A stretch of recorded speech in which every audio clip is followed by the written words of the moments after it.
Assalamualaikum warahmatullahi wabarakatuh. Selamat jumpa lagi anak-anak. Kita bertemu lagi di semester ini masih dalam pelajaran fisika bersama Ibu Erni. Nah, untuk awal pertemuan kali ini kita akan belajar tentang materi hukum Newton.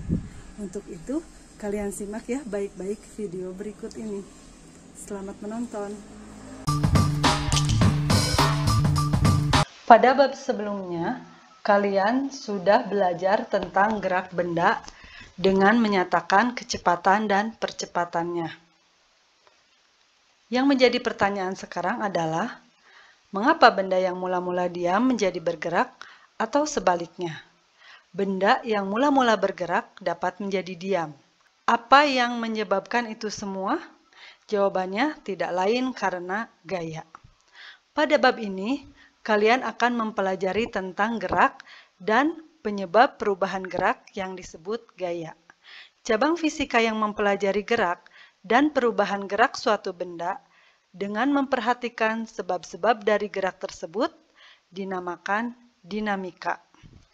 Sir Isaac Newton, seorang ilmuwan Inggris, mengemukakan 3 hukum yang berhubungan dengan gerak yang dikenal sebagai hukum 1 Newton, hukum 2 Newton, dan hukum 3 Newton. Hukum 1 Newton. Hukum 1 Newton menyatakan jika resultan gaya yang bekerja pada sebuah benda sama dengan 0, maka ada 2 kemungkinan. Yang pertama, benda itu diam atau kecepatannya 0. Atau bisa saja benda itu bergerak tapi kecepatannya konstan. Nah, kemudian apa itu gaya? Gaya adalah tarikan atau dorongan yang mengakibatkan benda mengalami percepatan. Nah, apa satuan gaya? Satuan gaya adalah Newton. Nah, 1 Newton itu didefinisikan sebagai gaya yang menyebabkan benda 1 kg dipercepat sebesar 1 meter per sekon kuadrat. Mungkin kalian bertanya-tanya, seperti apa sih rasanya gaya 1 Newton itu? Nah, mungkin kalau dicontohkan ya, ini kurang lebih mungkin ya, walaupun nggak pas, kurang lebih itu mungkin rasanya kalau kamu mengangkat benda bermasa 100 gram. Itu kurang lebih rasanya seperti itu ya. Jadi mengangkat benda 10 Newton itu kurang lebih rasanya sama dengan kamu mengangkat benda bermasa 100 gram. Nah, sekarang kita lihat di sini ya. Di sini ini ada percobaan ya, virtual lab. Di sini ada sebuah benda bermasa 50 kg. Nah, di sini ini kalian perhatikan nanti nilai percepatannya. Di sini tanpa gesekannya kamu perhatikan dinilai 25 Newton. Itu 0,5 meter per sekon kuadrat. Kemudian di angka 50 Newton, perhatikan percepatannya. Kita lihat 1 meter per sekon kuadrat. Kemudian di angka 75 itu 1,5 meter per sekon kuadrat. Di angka 100 kemudian perhatikan nilai percepatannya atau akselerasinya itu 2 meter per sekon. Nah, jadi di sini dari percobaan tadi bisa kalian simpulkan bahwa ketika gayanya ditambah 2 kali lipat, maka percepatannya juga akan sama ya, mengalami pertambahan sebanyak 2 kali lipat. Ketika gayanya ditambah lagi, itu percepatan akan semakin besar. Di mana pada percobaan tadi, di sana masanya tetap ya, tidak berubah.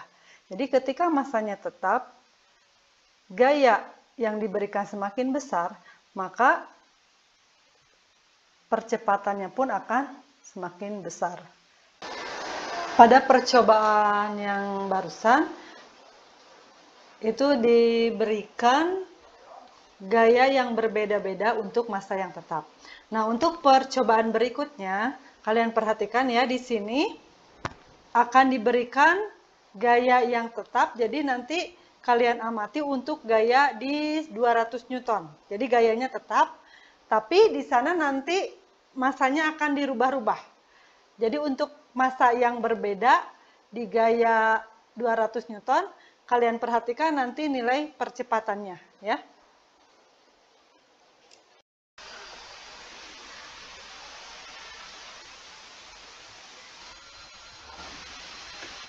Untuk percobaan yang pertama, nah nanti di sini kalian perhatikan pada gaya 200 Newton ya. Nah di sini yang dipakai adalah massanya 50 kg. Nah nanti akan ibu tambah. Jadi pada massa 50 kg, terus 100, 150 dan 200. Sekarang yang 50 kg dulu ya, perhatikan di gaya 200 Newton. Nah ini perhatikan 4 meter per sekon kuadrat ya. Kemudian slide berikutnya yaitu untuk massa 100 kg. Perhatikan ketika gaya yang diberikan itu 200 Newton. Nah, nanti sampai tunggu stabil di 200. Nah ini sudah mendekati jadi 2 meter per sekon kuadrat. Oke, semakin kecil ya. Nah kemudian di slide berikutnya,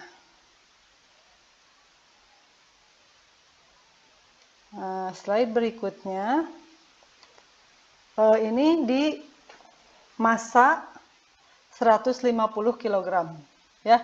Jadi di sini masih ibu setting dia tanpa gesekan. Nah, kalian perhatikan lagi untuk gaya tetap 200 Newton berapa percepatannya. Kita lihat.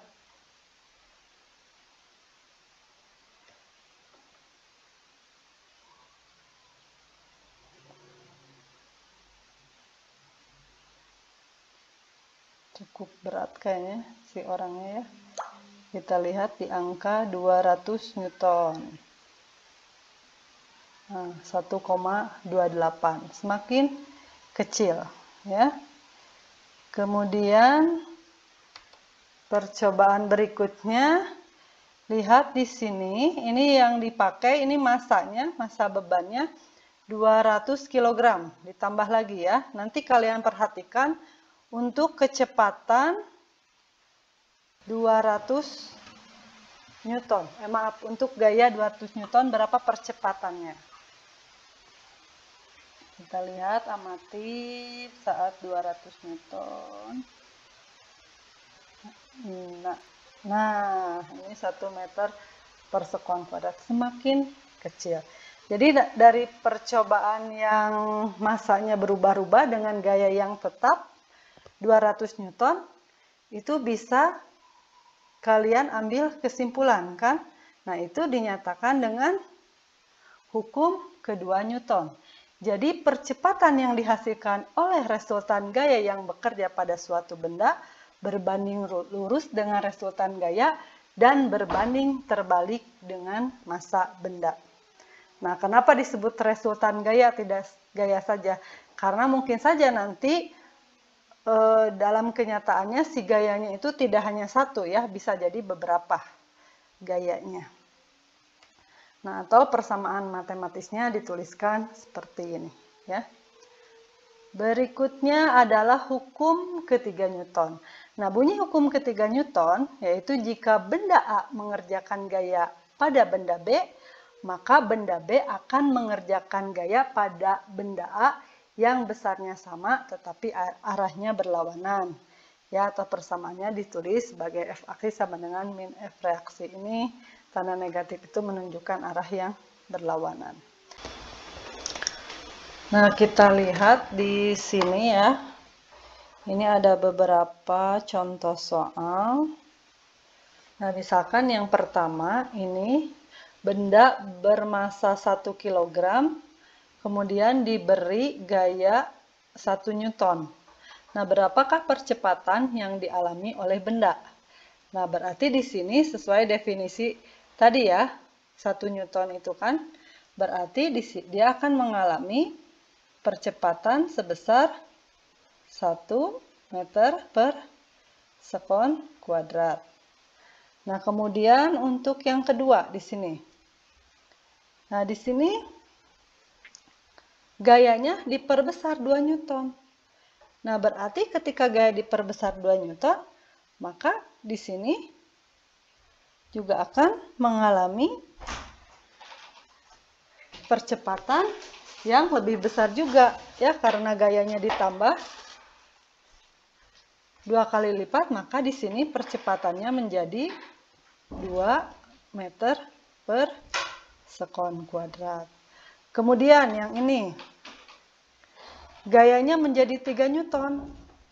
Masa benda masih 1 kg, berarti di sini akan mengakibatkan benda mengalami percepatan sebesar 3 meter per sekon kuadrat. Kemudian di sini gayanya 4 Newton. Nah, masa benda 1 kg. Nah, maka akan mengalami percepatan 4 kali lipat dari yang ini kan. Nah, berarti di sini dia akan mengalami percepatan sebesar 4 meter per sekon kuadrat. Kemudian ketika masa benda 1 kg, gayanya 5 Newton. Nah, berarti 5 kali lipat ya, 5 meter per sekon kuadrat. Nah, seperti itu. Kemudian, nah sekarang masa bendanya yang kita ganti-ganti nih ya. Masa bendanya diganti-ganti nih. Ini kalau misalkan masa bendanya 1 kg. Nah, 1 kg, nah ingin menghasilkan percepatan 2 meter per sekon kuadrat. Nah, berarti harus diberikan gaya sebesar berapa Newton? Nah, berarti kan kalau misalkan 1 meter per sekon kuadrat itu kan gayanya 1 Newton. Berarti kalau kita ingin 2 meter per sekon kuadrat, nah maka di sini harus diberikan gaya 2 kali lipat ya, 2 Newton. Kemudian yang ini, masanya 1 kg. Nah, berarti dia ingin percepatannya 5 meter per sekon kuadrat. Maka berapa gaya yang harus diberikan di sini? Nah, berarti di sini harus diberikan sebesar 5 Newton, ya kan? 5 kali lipat dari 1 Newton. Ini 5 Newton. Kemudian berikutnya, misalkan di sini masanya 5 kg. Nah, di sini diinginkan percepatannya itu 2 meter per sekon kuadrat. Nah, berarti ini dibutuhkan berapa Newton? Benda 5 kg nih untuk menghasilkan gaya 2 meter per sekon kuadrat. Nah, berarti di sini harus diberikan gaya sebesar 10 Newton, ya kan? Nah. Kemudian kalau masanya 10 kg ingin menghasilkan percepatan 2 meter per sekon. Nah, tentu kita lihat ini harus lebih besar dari tadi yang 5 kg kan? Berarti di sini harus diberikan gaya 2 kali lipat dari yang atas, yang ini ya. Berarti di sini harus diberikan sebesar 20 Newton. Nah, seperti itu. Maaf ini 5-nya ya. Aku tulis. Nah, berikutnya misalkan lagi ya. Nah, sekarang begini. Kalau masanya 5 kg. Nah, gaya yang diberikannya itu 2 Newton. Berarti dia akan menghasilkan percepatan sebesar, nah, kalau 20 Newton 1 kg itu 20 meter per sekon kuadrat kan. Nah, kalau 5 kg berarti akan menghasilkan, dibagi 4 ya. Berarti sama dengan 4 meter per sekon kuadrat. Nah, terus kalau misalkan gayanya 10 Newton nih, masanya 2 kg, berapa percepatan yang akan dihasilkan? Nah, kalau misalkan 1 kg, berarti dia akan menghasilkan 10 meter per sekon kuadrat. Nah, di sini kalau 2 kg, berarti hanya menghasilkan 5 meter per sekon kuadrat. Ya. Kemudian, kalau 40 Newton, 40 Newton itu kalau masanya 1 kg berarti 40 meter per sekon kuadrat kan. Nah, kalau bendanya masanya 5 kg berarti percepatannya adalah 8 meter per sekon kuadrat. Ya. Kemudian kalau benda masanya 50 Newton. Nah, 50 Newton itu berarti kalau bendanya 1 kg dia akan menghasilkan percepatan 50 meter per sekon kuadrat. Karena di sini masanya 10 kg, berarti di sini akan menghasilkan 5 meter per sekon kuadrat. Nah, sekarang contoh lain. Nah, sekarang ini bendanya digabung nih seperti ini. Jadi ini dihubungkan dengan tali. Yang ini ya. Yang ini dihubungkan dengan tali. Jadi di sini diberikan kemudian gaya 10 Newton. Artinya si gaya 10 Newton itu dia akan merasakan beban yang masanya 2 kg dan 3 kg kan. Nah, berapa nanti percepatan yang dihasilkan? Nah, di sini berarti nanti 10 masanya ini gabungan kan? 5 ya. Berarti sama dengan 10 Newton masanya 5 berarti akan menghasilkan 2 meter per sekon kuadrat. Nah, ini kita lihat sekarang di soal yang bawah ya. Nah, ini misalkan masanya gayanya maaf 30 Newton. Nah, masanya seperti ini, ada 3 ya dihubungkan dengan tali, berarti ini massa totalnya 3 tambah 2 tambah 1 ya, berarti 6 kg, maka di sini akan menghasilkan percepatan sebesar 5 meter per sekon kuadrat. Nah, ini dari yang tadi, yang contoh-contoh yang Ibu berikan ini masih contoh-contoh yang simpel ya. Mungkin nanti untuk pertemuan berikutnya akan dibahas tentang contoh-contoh aplikasi dari hukum Newton yang lebih beragam. Untuk pertemuan kali ini Ibu cukupkan sekian ya. Wassalamualaikum warahmatullahi wabarakatuh.